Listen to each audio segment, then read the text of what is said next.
దేశంలో తీసుకొచ్చిన 3 నూతన వ్యవసాయ చట్టాలను వెనక్కి తీసుకుంటున్నట్లు ప్రధానమంత్రి నరేంద్ర మోదీ సంచలన ప్రకటన చేశారు.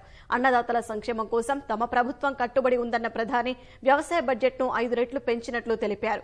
ఈ సందర్భంగా దేశ రైతులందరికీ క్షమాపణ చెబుతున్నట్లు ప్రధాని వెల్లడించారు.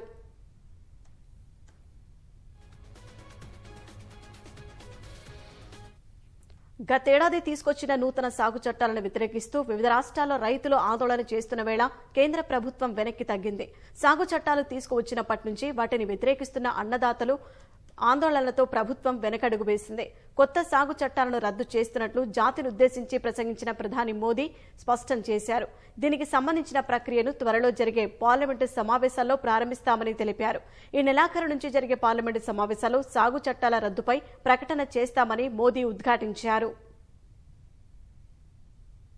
हमारी सरकार किसानों के कल्याण के लिए देश के कृषि जगत के हित में गांव गरीब के उज्जवल भविष्य के लिए पूरी सत्यनिष्ठा से किसानों के प्रति पूर्ण समर्पण भाव से नेक नियत से ये कानून लेकर आई थी। लेकिन इतनी पवित्र बात, पूर्ण रूप से शुद्ध किसानों के हित की बात हम अपने प्रयासों के बावजूद कुछ किसानों को समझा नहीं पाए।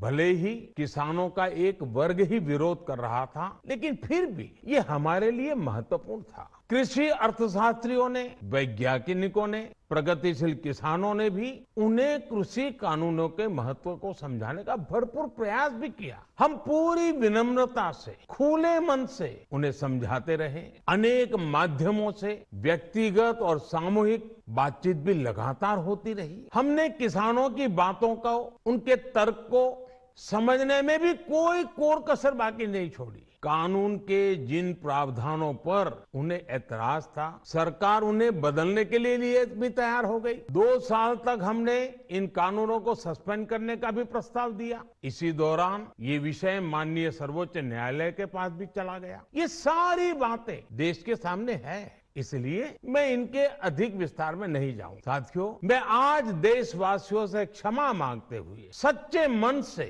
और पवित्र हृदय से कहना चाहता हूं कि शायद हमारी तपस्या में ही कोई कमी रही होगी, जिसके कारण दिए के प्रकाश जैसा सत्य कुछ किसान भाइयों को हम समझा नहीं पाए। आज गुरु नानक देव जी का पवित्र प्रकाश पर्व है। ये समय किसी को भी दोष देने का नहीं है। आज मैं आपको, पूरे देश को ये बताने आया हूं कि हमने 3 कृषि कानूनों को वापस लेने का, रिपील करने का निर्णय लिया है। इस महीने के अंत में शुरू होने जा रहे संसद सत्र में, इसी महीने हम 3 कृषि कानूनों को रिपील करने की संवैधानिक प्रक्रिया को पूरा कर देंगे। साथियों, मैं आज अब आप अपने अपने घर लौटे, अपने खेत में लौटे। आइए एक नई शुरुआत करते हैं, नए सिरे से आगे बढ़ते हैं। साथियों, आज ही सरकार ने कृषि क्षेत्र से जुड़ा एक और अहम फैसला लिया है।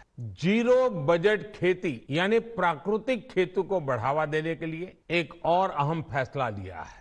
0 बजट खेती यानी प्राकृतिक खेती को बढ़ावा देने के लिए देश की बदलती आवश्यकताओं को ध्यान में रखकर क्रॉप पैटर्न को वैज्ञानिक तरीके से बदलने के लिए, एमएसपी को और अधिक प्रभावी और पारदर्शी बनाने के लिए, ऐसे सभी विषयों पर भविष्य को ध्यान में रखते हुए निर्णय लेने के लिए एक कमेटी का गठन किया जाएगा। इस कमेटी में केंद्र सरकार, राज्य सरकारों के प्रतिनिधि होंगे, किसान होंगे, कृषि वैज्ञानिक होंगे, कृषि अर्थशास्त्री होंगे। साथियों, हमारी सरकार किसानों के हित में काम करती रही है और आगे भी करती रहेगी। मैं गुरु गोविंद सिंह जी की भावना में जो किया, किसानों के लिए किया, जो कर रहा हूं, देश के लिए कर रहा हूं। आप सभी के आशीर्वाद से मैंने मेहनत में पहले भी कोई कमी नहीं की थी। आज मैं आपको विश्वास दिलाता हूं कि अब और ज्यादा मेहनत करूंगा ताकि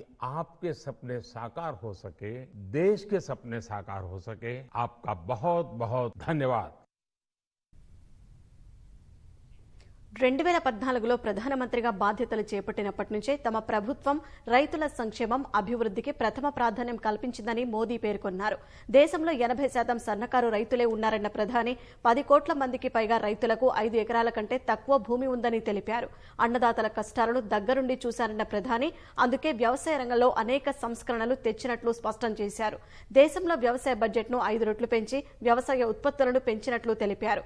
రైతులకు తక్కువ ధరకే విత్తనాలు అందించేలా చర్యలు చేపడుతున్నామన్న మోదీ 22 కోట్ల భూసార పరీక్షా కార్డులను పంపిణీ చేయనున్నట్లు పేర్కొన్నారు. ఎక్కువ మంది రైతులకు లబ్ధి చేకూరేలా ఫసల్ బీమా యోజనను మరింత బలోపేతం చేస్తామని ఈ సందర్భంగా ప్రధాని పేర్కొన్నారు.